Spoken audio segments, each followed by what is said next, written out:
అన్నిటికంటే ఉత్తమోత్తమైనటువంటి సాధనా విధానం ఏంటి, దాని తర్వాత ఏంటి, ఇలా ఒక 4 ఆప్షన్స్ ఇచ్చారు.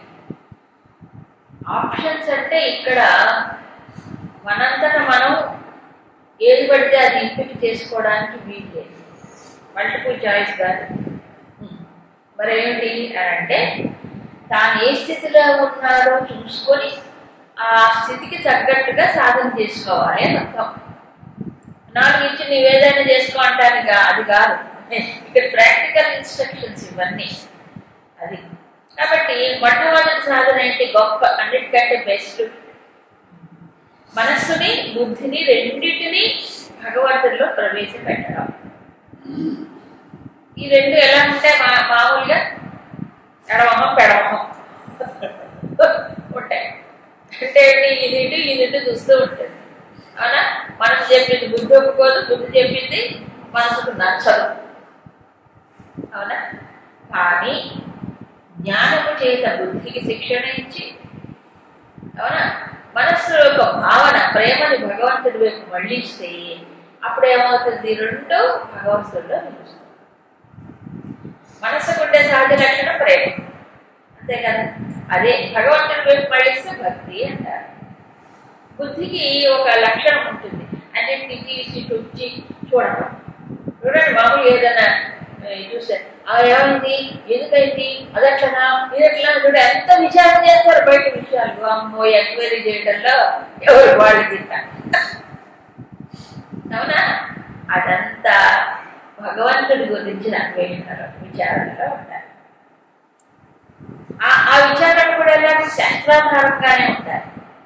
ఎందుకంటే ఈ బుద్ధి ఏమిటి పట్టిమాలు అన్నీ ఇస్తుంటుంది. సో విచారణ అనేది శాస్త్రజ్ఞానం, అందుకే ముందు కావాలి బుద్ధి. ఆ రెండు నీ ఏకము చేసి భగవంతుడి వైపు మళ్ళిస్తే ఇక డిస్ట్రాక్షన్స్ అంటూ ఉండవు. ఈ చీలిక లేదుగా, రెండు ఒకే దారిలోకి వెళ్ళిపో. మయ్యేవ నివసించి నాలో ఉంటావు.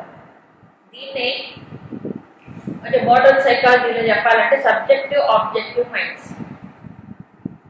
ఆబ్జెక్టివ్ మైండ్ అంటే ఇంద్రియాల నుండి గుండా విషయాల్లోకి వెళ్ళేది, అదే మనస్సు అన్నారు. మనస్సు ఏం చేస్తుంది, ఈ శరీరంలో ఇంద్రియాలు గుండా ప్రపంచంలోకి వెళ్ళిపోతుంది. దాన్ని వెనక్కు మళ్ళించి భగవంతుడి వైపు తిప్పడం, అంటే భగవంతుడి ఎంత ప్రేమ చేయడం, అది మెయిన్ ఇక్కడ. ఇక బుద్ధి ఏం చేస్తుంది, బుద్ధి ఆలోచిస్తుంది. ఎంతైనా మనసు కంటే కొంచెం బెటరే, హయ్యర్ ఫ్యాకల్టీ. అది కూడా మనస్సు వెనకబడిపోతే ఏం చేయడం, మనస్సు వెనక బుద్ధి వెళ్ళకూడదు. మనసు వేరుగా ఉంటే బుద్ధిని అబ్జర్వ్ చేస్తూ దాన్ని గైడ్ చేయగలగాలి. చెయ్యాలంటే దానికి ఏముండాలి, జ్ఞానం ఉండాలి. అవునా, ఈ భగవంతుడు ఎవరు, ఏమిటి, ప్రపంచం ఏమిటి, ఆయన యొక్క స్వరూపం ఏమిటి, నేనెవరు, మరి ఆయనకి నాకు ఉండే సంబంధం ఏమిటి, ఇవన్నీ బుద్ధిలో ఇప్పుడు శాస్త్ర జ్ఞానం వల్లనే కదా ఇవన్నీ తెలుస్తుంది. అది ఆ విచారణ ఉండాలి, ఆలోచన. ఈ రెండో కలపోసి చేసినప్పుడు ఏమవుతుంది, ఒక కొత్త ఫ్యాకల్టీ అనేది డెవలప్ అవుతుంది ఒక లోపలే. దాన్నే హృదయం. ఏం హృదయం, డబ్బు కాదు, మరేంటి ఆధ్యాత్మిక హృదయం అంటారు. దాన్నే ఆధ్యాత్మిక శాస్త్రాలన్నింటిలో హృదయంగా చెప్తారు. భౌతిక హృదయం వేరు, ఆధ్యాత్మిక హృదయం వేరు. కాబట్టి భగవంతుడు ఎన్ని చోట్ల నేను హృదయంలో ఉన్నానంటే ఏ హృదయంలో, ఈ అధ్యాత్మ హృదయంలోనే. అది స్పిరిచువల్ హార్ట్, అదేమో ఫిజికల్ హార్ట్. అది డాక్టర్లకు దొరుకుతుంది, దాన్ని ఆపరేషన్ కూడా చేస్తారు వాళ్ళు. దీనికి ఆపరేషన్ చేయలేదు, అది చూడలేదు, ఎవరు తెలియదు. అందుకని డెవలప్ కావాలి కదా హార్ట్. విచిత్రం ఏంటంటే ఈ హార్ట్ మన సాధన వల్ల డెవలప్ అవుతుంది, స్పిరిచువల్ హార్ట్. అది మామూలుగా అందరికీ ఉంటుంది, సర్వజీవులకి. ఈ సాధనతోనే వస్తుంది అధ్యాత్మం. అందుకు మయ్యేవ నివసిష్యసి, నాలో నువ్వు ఉంటావు. నాలో అంటే భగవంతుడి యొక్క మెయిన్ హెడ్ క్వార్టర్స్ ఏంటి, హార్ట్ కదా. అందరి హృదయాల్లో నేనున్నానని చెప్తున్నాడు కదా, ప్రతి చోట హృదయంలో ఉన్నాడు. కాబట్టి ఇతను ఎక్కడ ఉంటున్నాడు ఇప్పుడు, మనసుని బుద్ధిని ఆయన అయితే నిలిపినప్పుడు ఎక్కడుంటాడు, ఆయనలోనే ఉంటాడు. ఎంతో హృదయంలో ఉన్నాడు. ఎక్కడో లేడు కదా, అంతర్యామి అని చెప్పారు కదా. కాబట్టి ఆయన కూడా హృదయంలో, ఈ జీవుడు అప్పుడు హృదయంలో ఉంటాడు. అతను సంశయ, నాలో నువ్వు ఉంటావు, నాకు ఎప్పుడూ దూరం కావు. అయితే ఇందులో నీకు సందేహించాల్సినటువంటి అవసరం లేదు. ఇప్పుడు ఈ రెండు నా వైపు మళ్ళించిన, ఇక సందేహం లేదు. దీనికి చాలా చాలా ప్రయత్నం చేయాలి. అది సున్నితమైనటువంటి ఏది మనస్సు, బుద్ధి కూడా అంతకంటే సూక్ష్మమైనటువంటి బుద్ధి, అంతే కదా. ఎంత సున్నితం, మీరు టచ్ పడి ఇట్లాంటి అట్లాంటి జరుగుతుంది. మన మనసు కూడా అంతే, అవునా కదా. టచ్ పేడ కంటే సూక్ష్మం వేగం, ఆ టచ్ చేయకుండానే పోతుంది, అవునా. కాబట్టి దానికి ఈ బుద్ధిని జోడించాలి. చూసారా, మనస్సు బుద్ధి ఏమవ్వాలి, ఒకచోటే ఉంటాయి. లేకపోతే ఏమైపోతుందంటే బుద్ధిని కూడా చొప్పించకపోతే ఒక 50% ఆఫ్ ద మైండ్ మాత్రమే ఇటు తిప్పుతాము, మిగతాది అటు ఇటు తిరుగుతాం. కొత్త ఇక్కడ నిలుస్తుంది, మిగతాది మనం దానికి ఇవ్వట్లేదుగా, బుద్ధిని కూడా నిలబడలేదు కాబట్టి ఏంటంటే పోతుంది. లేకపోతే బుద్ధినే పెట్టాము, మనసుని ఇవ్వలేదు అక్కడ, అప్పుడే అది అప్పుడు కూడా పోతుంది. రెండు ఇంటిగ్రేట్ అంటే రెండు ఒకటి అవ్వాలండి. అది రెండు కదా, ఒకటి ఎట్లా అవుతుంది, ఒకదాని మీద పెట్టాలి. అది రెండు వైపులో పెట్టకూడదు, రెండు ఒకదాని మీద పెడితే ఎవాల్యుమేషన్ అంటారు. ఎవాల్యుమేషన్ అంటే ఏంటి, రెండు కలిసి ఒక కొత్తది ఫ్యాకల్టీ వస్తుంది. అది హృదయం. ఇప్పుడు ఏమో అదంత తేలిక కాదు. ఎందుకంటే అది చెప్తూ ఉండు కదా, అర్జెంట్ మొక్కలో మార్పులు కనిపించి ఉండొచ్చు. ఒక కవడికలు బట్టి అర్థమైపోతుంది పాపార్జునుడు ఏంటి. చాలా మందికి ఎవరికి సాధ్యము కాదు, ఏదో చాలా కృషి చేసింది తప్ప. అందుకు తర్వాత ఆప్షన్ ఏమిటి, అది చేయలేకపోతే అథ చిత్తం మయి స్థిరం సమాధానం శక్నోషి, డైరెక్ట్ ఇలా చూపిస్తున్నాడు. నీవు ఒకవేళ చిత్తాన్ని నాలోనే పూర్తిగా నిమగ్నం చేయటం నీకు సాధ్యము కాకపోతే అప్పుడు ఏం చేస్తావు కదా, అభ్యాస యోగేన మామిచ్ఛాప్తం చేయాలి. అప్పుడేంటి, నువ్వు అభ్యాస యోగం ద్వారా నేను నన్ను పొందటానికి ప్రయత్నం చేయవచ్చు. అప్పుడు అది కూడా మా ఇచ్ఛాప్తం అన్నాడు. మా ఆప్తం ఇచ్చ అంటే నన్ను పొందాలని ఇచ్చ, అక్కడ అది ఉండాలి ఫస్ట్ పాయింట్. అప్పుడే అభ్యాస యోగం చేస్తాడు, గుర్తుపెట్టుకోండి. నన్ను పొందాలని ఇచ్చ, ఆ ఇచ్చ లేదనుకోండి అభ్యాస యోగం కూడా చేయలేదు. అందుకు నిలవదు. ఎందుకు నిలవదు, భగవంతుడు పొందాలని ఉంటే కదండి నిలిచేది, ఆయన వైపు వెళ్ళేది, అవునా కాదా. మనసు ఎక్కడికి పరిగెడుతుందండి మామూలుగా, మనకి ఏ వస్తువు కావాలంటే మనసు అక్కడ పరిగెడుతుంది, అంతేనా కాదా. సింపుల్ లాజిక్, అవునా. మనకి ఏది కావాలంటే మనసు వెంటనే అక్కడ పరిగెడుతుంది. ఇప్పుడు నాకు భగవంతుడే కావాలనే కోరిక లేదనుకోండి, అప్పుడు మనసు ఎక్కడికి పోతుంది, భగవంతుడి దగ్గర పోదు. అందుకే మామిచ్ఛాప్తు అన్నాడు, నన్ను పొందాలని ఇచ్చ నీకు ఉండాలి. అప్పుడు అభ్యాస యోగంతో నువ్వు పొందవచ్చు. ఒక్క మాట చాలా ముఖ్యం ఇక్కడ, మామిచ్ఛాప్తం అనేది ముఖ్యం. నాకు భగవంతుడు కావాలనే కోరికే లేదు. భగవంతుడు నాకు ఎందుకంటే నా అవసరాలు తీర్చడానికి భగవంతుడు, అవునా. నేను మొక్కులు మొక్కితే ఆ మొక్కులు అవి నెరవేర్చడానికి భగవంతుడు, నాకు ఆపదలు వస్తే ఆపదలు తీర్చడానికి భగవంతుడు, అంతే. ఆయన మనం వాడుకుంటాం అంతే. పూర్వ మహాత్ములు చెప్తారు, నా కోర్టులో కేసు గెలవలేదు స్వామి, కేసు గెలిపించు, ఆయన లాయర్ అయిపోవాలి. లాయర్ జడ్జి అయిపోయి మనం గెలిపించాలి, అవునా. లేకపోతే మా అమ్మాయికి పెళ్లి కాలేదు, పెళ్లిళ్ళు తయారయ్యాం, ఆ కోర్టులోనే చేయాలండి, అవునా. అంటే ఏంటి, భగవంతుని వాడుకుంటున్నాడు ఏదో ఒక కోరిక ప్రయోజనం కోసం, అంతే. భగవంతుడు కావాలని ఇంట్రెస్టే లేదు వాడికి. ఎవరు అర్థార్థులు, ఆర్తులు. 7వ అధ్యాయంలో చెప్పాడు. ఈ జిజ్ఞాసు అంటాడు, ఆ జిజ్ఞాసు కూడా ఏమిటో తెలుసుకుంటాడు, వదిలేస్తాడు. ఓ దేవుడు ఇదా అదే, ఓహో దీన్ని ఇటు చెప్పారా అటు చెప్పారా, అయిపోయింది. పొందాలని ఇచ్చ ఉంటుందా, అవునా. కాబట్టి భగవంతుడు పొందాలని ఇచ్చలతో అప్పుడు అభ్యాస యోగం చేయాలి. చెయ్యాలంటే ఆ ఇచ్చ ఉండాలి, లేకపోతే అభ్యాసం కూడా చేయలేదు. ఏ అభ్యాసం? చిత్తాన్ని భగవంతుడు ఎందుకు స్థిరంగా నిలబడడం కోసం చేసేది. ఇక్కడ శంకరుడు ఈ అభ్యాసం అనే దానికి ఒకటే చక్కని చెప్తారు డెఫినేషన్. చిత్తస్య ఏకస్మిన్ ఆలంబనే సర్వదా సమావృత్య పునః పునః స్థాపనం. విడమర్చి చెప్పారు. చిత్తాన్ని ఏకస్మిన్ ఆలంబనే అంటే ఒకే ఒక ఆలంబనము పైన చిత్తాన్ని నిలపాలంటే సర్వదా సమాహృత్య, ఈ చిత్తము పరిపరి విధాలుగా అన్ని పక్కన వెళ్ళిపోకుండా ఇంద్రియ ద్వారాలు గుండా వాటన్నిటి నుంచి వెనక్కి లాగి ఈ ఒకే ఆలంబన పైన నిలపాలి. ఎలా? పునః పునః స్థాపన, మళ్ళీ మళ్ళీ నిలపాలి, మళ్ళీ మళ్ళీ. అదే మనకు 6వ అధ్యాయంలో చెప్పాడు. యతో యతో నిశ్చరతి మనశ్చంచలమస్థిరం తతస్తతః ప్రియం వ్యయితత్ ఆత్మన్యేవ వశం నయేత్. ఎక్కడికెక్కడికైతే మనసు పోతుందో అక్కడక్కడికి తీసుకొచ్చి నాలో పెట్టు. అంటే ఏంటి? వెళ్ళటం దానికి అలవాటు. ఎందుకంటే పూర్తిగా నిలిచేదాకా వెళ్ళిపోతుంది అలవాటు ప్రకారం. వెళ్ళిపోయినప్పుడు ఏం చేయాలి? ఆలంబన స్థిరముగా ఉండాలి. ఏంటి? ఏకస్మిన్ ఆలంబనే, అది ముఖ్యం. ఆలంబన స్థిరముగా పెట్టుకుని ఏదో ఒక ఆలంబన పెట్టుకోవాలి. ఏకస్మిన్ అన్నాడు కానీ ఏది చెప్పలే, ఏదో ఒక ఆలంబన తీసుకోవాలి. ఆ ఆలంబన పెట్టుకుని ఏం చేయాలి? చిత్తము అన్ని పక్కల నుంచి వెనక్కి తీసుకురావాలి. ఇంద్రియాలు కూడా వాటి నుంచి జరగకుండా వెనక్కి తీసుకొచ్చి మళ్ళీ పెట్టాలి. ఇది అభ్యాసం. ఇది అభ్యాస యోగం అని చెప్పారు.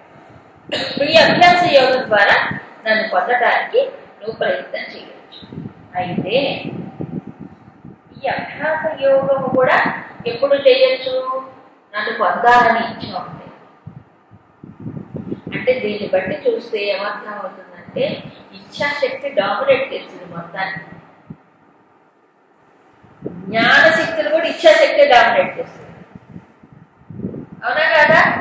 ఇప్పుడు జ్ఞానం ఉంటుంది, భగవంతుడు గొప్పవాడు, సర్వవ్యాపకుడు అన్నీ తెలుసు, కానీ ఇచ్చ ఉండద్దా?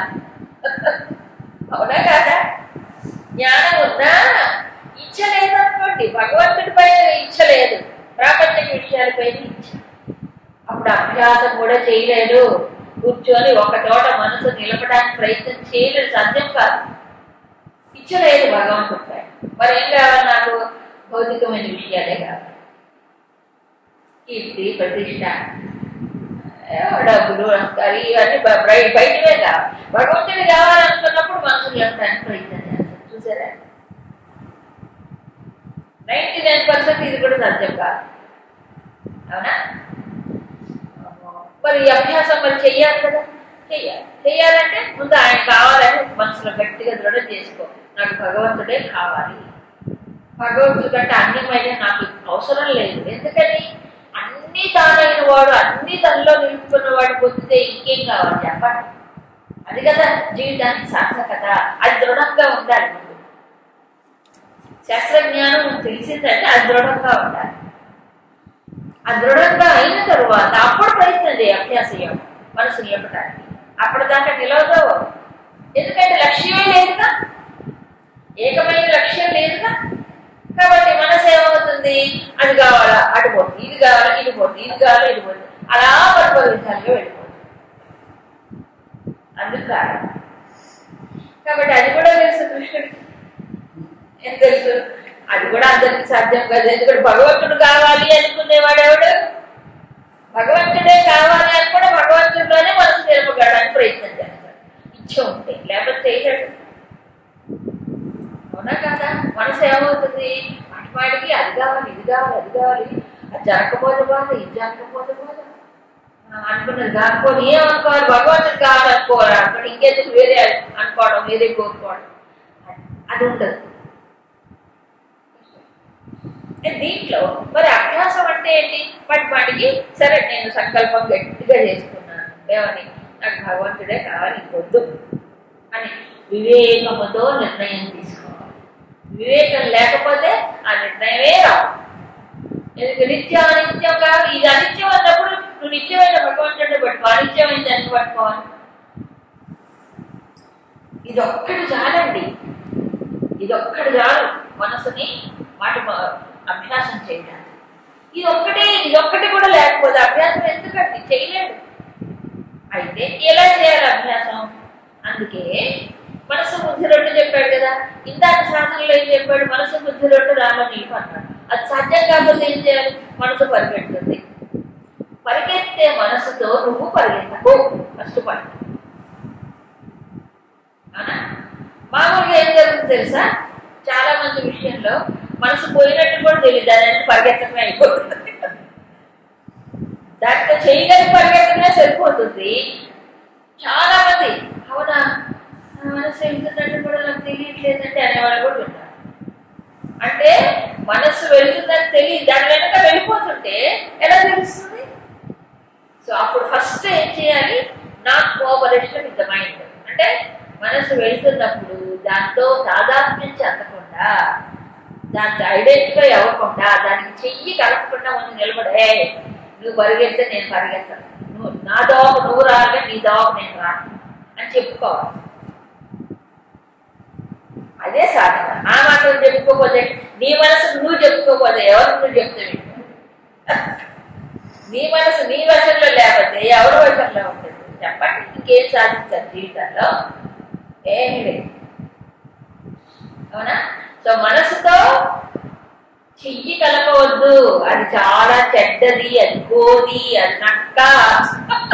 మనసు చెప్పాడు కదా, దానికి ఎన్ని క్వాలిటీస్ ఉన్నాయి చెప్పాడు కదా ఇంతకుముందు. ఏమన్నాడు? చంచలం హిమన కృష్ణ ప్రమాది బలవదృఢం తస్యాహం నిగ్రహం మన్యే వాయోరివ సుదృఢం అంటే చెప్పాడు. అవన్నీ చంచలం ప్రమాది బలవత్తు దృఢం చెప్పలే. మొండిది గయ్యాడిది, చెప్పిన మాట పెంతు, ఎదురు జరుగుతుంది, తెలిసినా ఒప్పుకోదు, తన పట్టే తగ్గించుకోవాలనుకుంటుంది మనస్సు. దాని లక్షణం అది. అది గుర్తించాలి. మనసు ఇలా చేస్తుందని గుర్తించాలి. దాని ఆటను గుర్తించాలి. గుర్తించాలంటే దాంతో చేయగలిగితే ఎలాగో మరి ఏం చేయాలి? ఇది ఒకటి ఉందిగా మనకి. ఏది? ఇది ఎప్పుడు ఈ లైట్ ఆఫ్ కాకూడదు. హెడ్ లైట్ ఆన్లో ఉంచుకోవాలి. ఇది ఆఫ్ అయిపోతేనే మనసు ఇష్టం వచ్చినట్టు చేస్తుంది. అంతే కదా. కార్ హెడ్ లైట్ ఇప్పుడు పనిచేయనుకోండి, ఏమవుతాడు? వాడు ఎవరికో వాడు కొడుకుంటాడు, యాక్సిడెంట్. కాబట్టి బుద్ధి అనేది ఏమిటి? విచక్షణ వివేకం మేల్కొల్పుతూ ఉంటాయి. ఈ విచక్షణ వివేకం అనేటువంటిది లేదనుకోండి, మనసు ఇష్టం వచ్చినట్టు ఆడుతుంది. అంతే, దాని కంట్రోల్ ఉంటుంది. ఆవేశాలు, అలజడులు, ఆందోళనలు, అన్నీ ఇవన్నీ బయటపడాలి కదా. ఇవన్నీ డిస్టర్బ్ చేస్తుంటే భగవంతుడి పైన ఎలా నిలుపుతాడు చెప్పండి? సాధ్యమా? కాబట్టి అభ్యాసం చెయ్యాలన్నా ఏమిటి? ఒకే ఒక ఆలంబన పైన దృష్టి నిలపడం, అది అభ్యాస యోగం. ఇక్కడ బాగా చేయండి. నాకు ఏదో ఇష్టం వచ్చినట్టు నేను చేసేదంతా అభ్యాసం కాదు.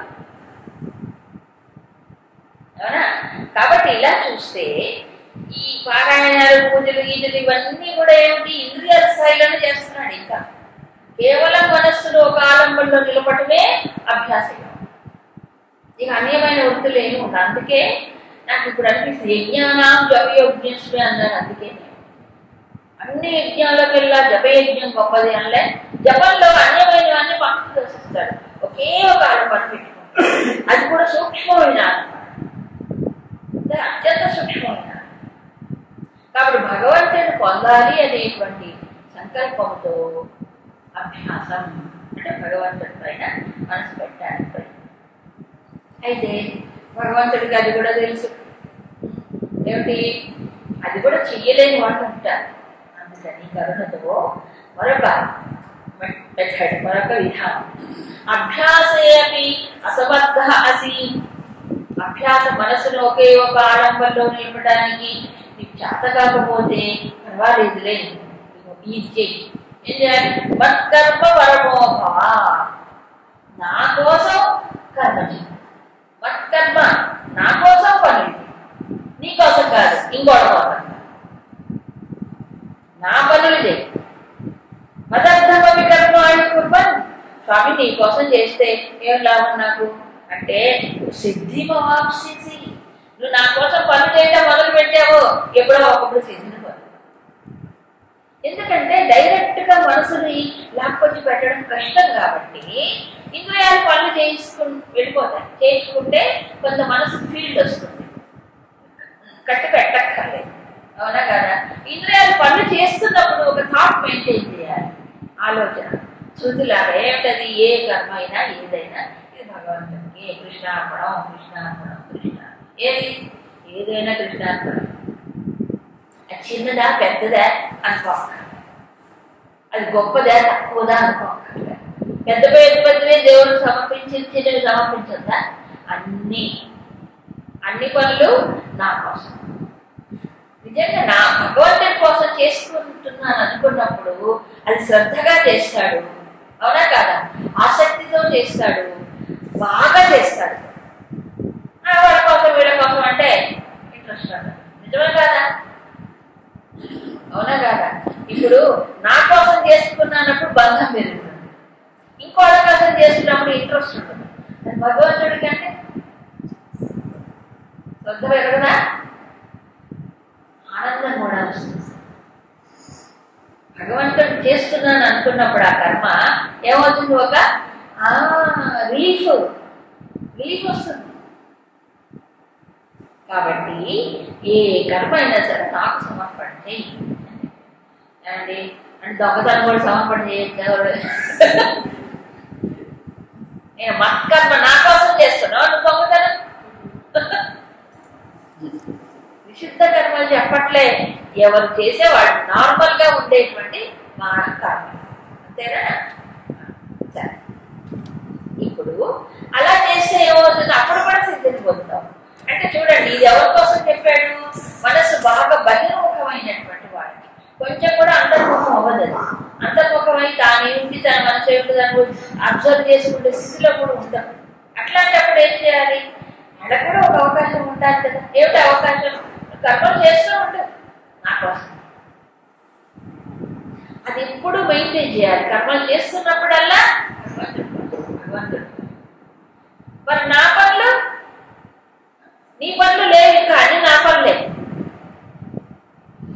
అంటే అన్ని భగవంతుడికే అనేటువంటి భావనే అక్కడ, వేరే ఏం లేదు. మన పనులన్నీ మానుకోవాలని చెప్పలేదు ఆయన. ఎవరు అన్ని నీ పనులే చేస్తే నా పనులు ఎవరు చేస్తారా? కాదు, అన్ని పనులు భగవంతుడికే. నువ్వు తిన్నా, నువ్వు తాగినా, నువ్వు స్నానం చేసినా, ఏది చేసినా, నువ్వు పూజ చేసినా, ఇల్లు ఊడ్చినా, వాకిలు ఊడ్చినా, అందుతోనా గోపికలు చేసింది అదే సాధన. గోపికలు ఏం జపాలు తపాలు చేయడం లేదండి. చేశారా? జపతపాలు ఎక్కడ భాగవతంలో కనిపించిందా? జపతపాలు ఏం చేసినట్టు ఎక్కడా కనిపించలేదు. వాళ్ళు సంసార స్త్రీలు, నిండా సంసారంలో ఉన్నవాళ్లే.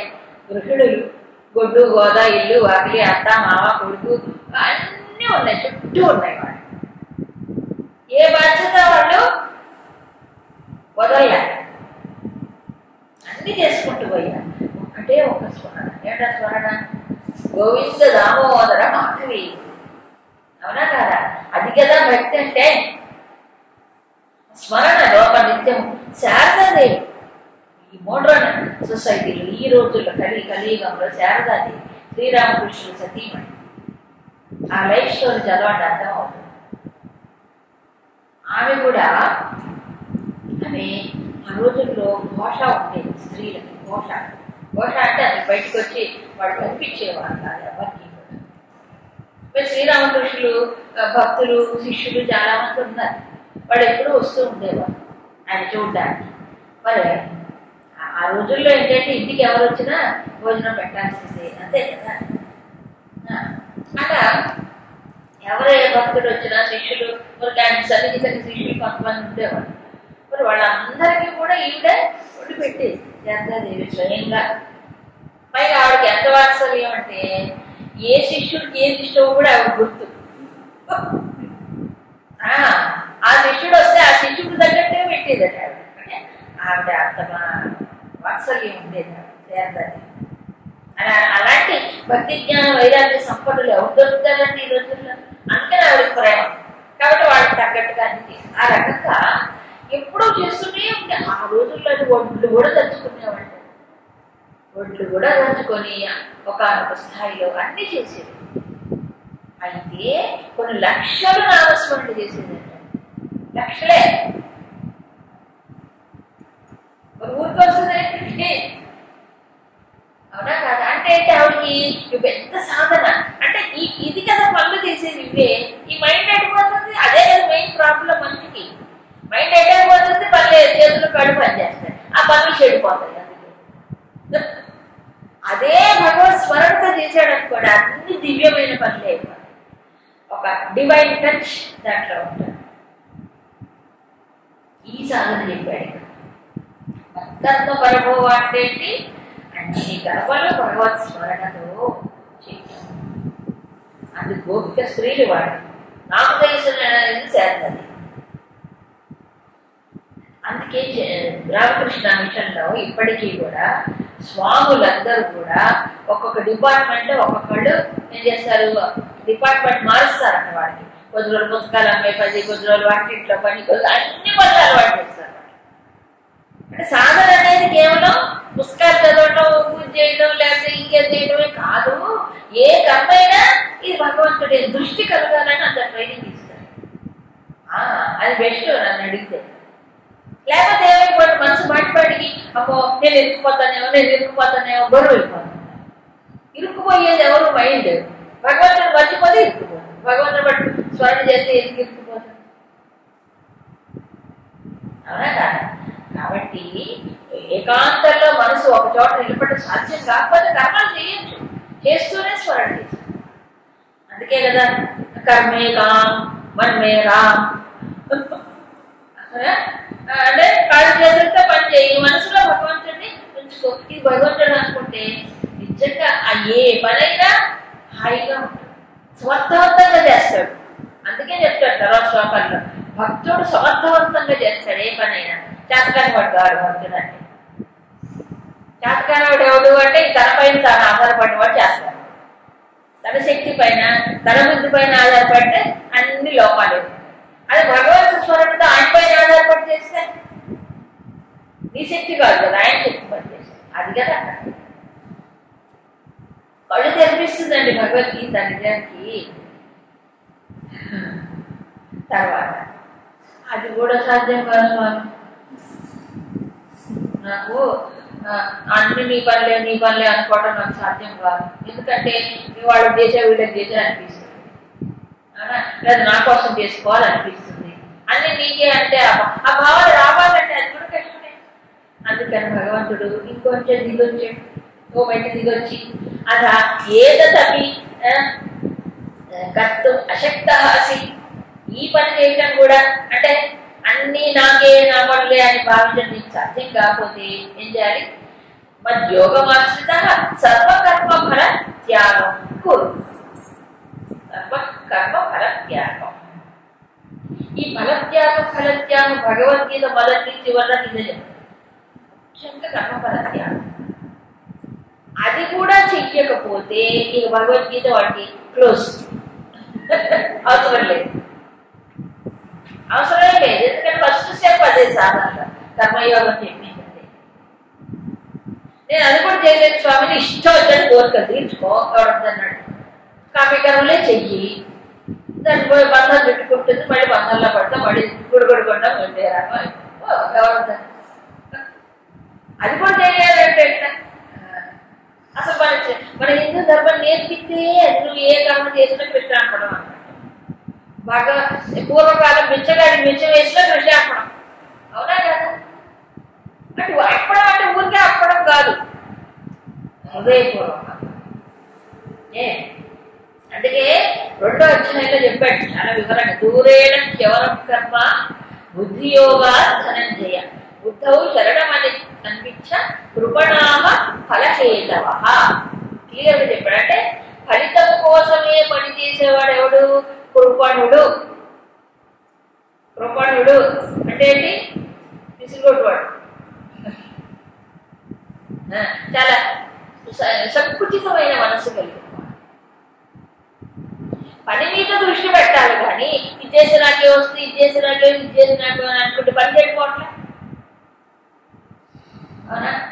అందుకే గురుదేవుడు ఒకటే ఒక వాక్యం చెప్పేవారు, నువ్వు కర్మయోగం కర్మయోగం కర్మయోగం అంటే ఏం లేదు, simple, bring the mind where your hands are working. మహావాక్యం. అంటే నీ చేతులు ఎక్కడ పని చేస్తాయో, నీ కాళ్ళు ఎక్కడ పని చేస్తాయో అక్కడికి నీ మనసు తీసుకురా, తీసుకొచ్చి పెట్టు. అంటే పని మీదే దృష్టి ఉండాలి, ఫలితం గురించి ఆలోచించుకో. వస్తుంది, నువ్వు చెయ్యి అంతే. ఎంత రావాలా అంత, రాకుండా పోతుందా? ఇది పట్టుకున్నా దేశం బాగుపడుతుందండి, సొసైటీ బాగుపడుతున్నాయి, సంస్థలు బాగుపడతాయి. ఎందుకు? ఇది కూడా చేయరు. వాడికి ఫలితం మీద దృష్టి, పని మీద దృష్టి ఉండదు.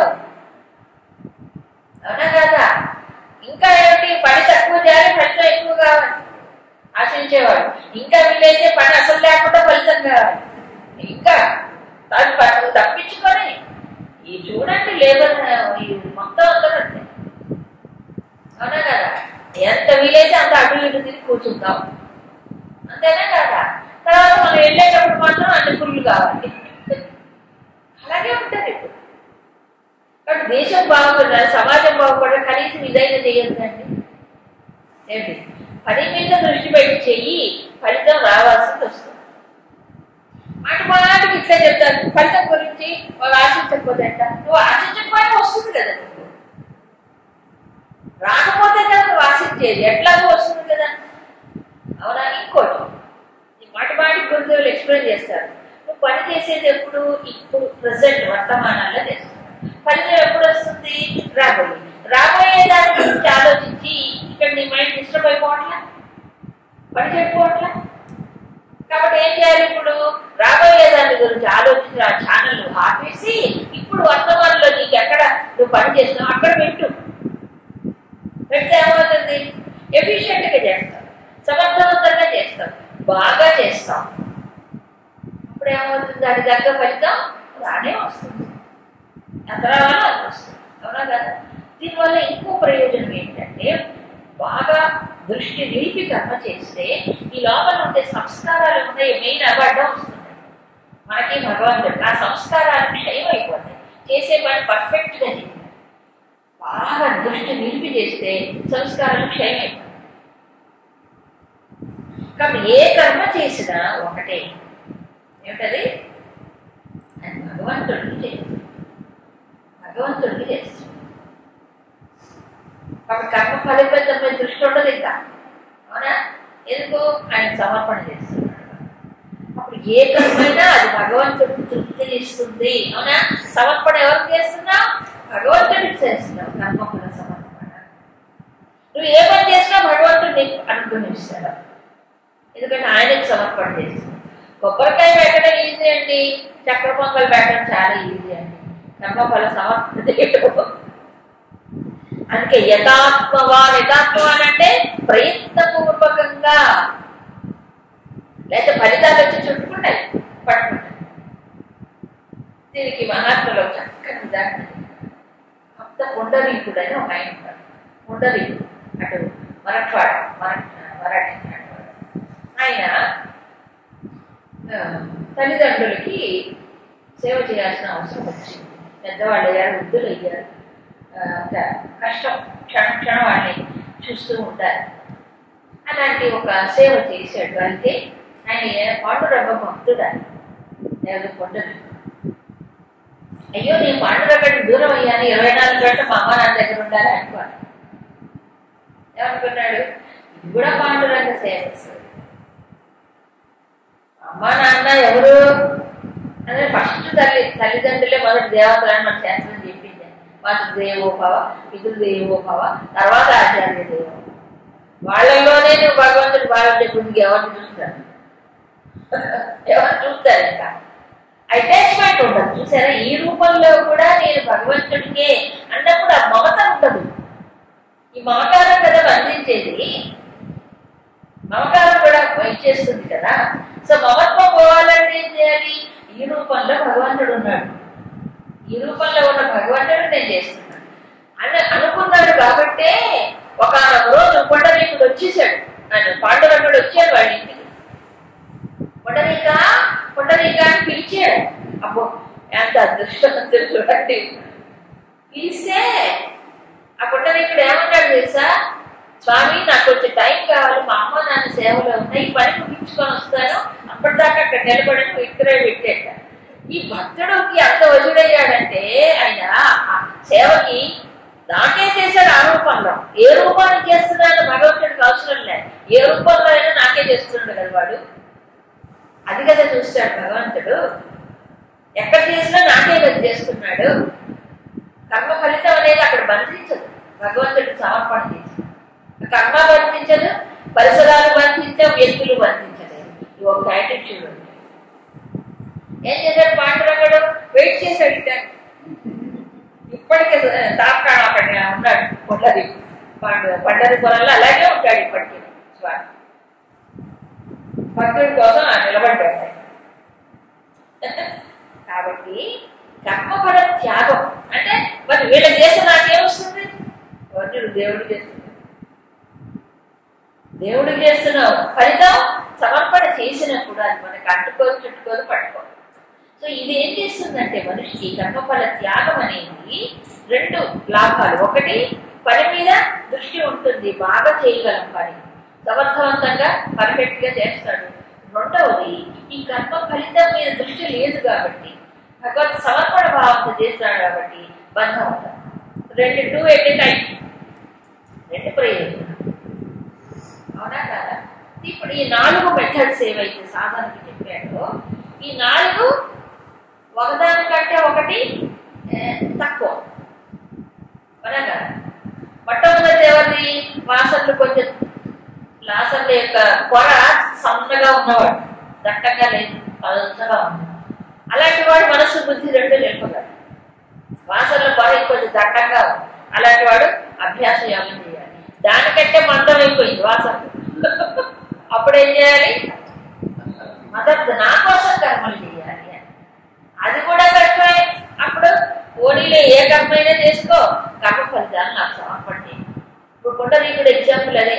ఆయన పూజలు భగవంతుడి పూజ చేయలే, తల్లిదండ్రులకే సేవ చేయాలి. తల్లిదండ్రులకు చేసినా భగవంతుడి కోసం చేసి కర్మఫల దృష్టితో చేయాలి. అవునా? సో కర్తవ్య కర్మని కూడా భగవత్ కర్మగా మార్చుకోవచ్చు, అంతేగా? Very good. ఇది ఒక ఫేజ్ అయిపోయింది. తర్వాత శ్లోకంలో భగవంతుడు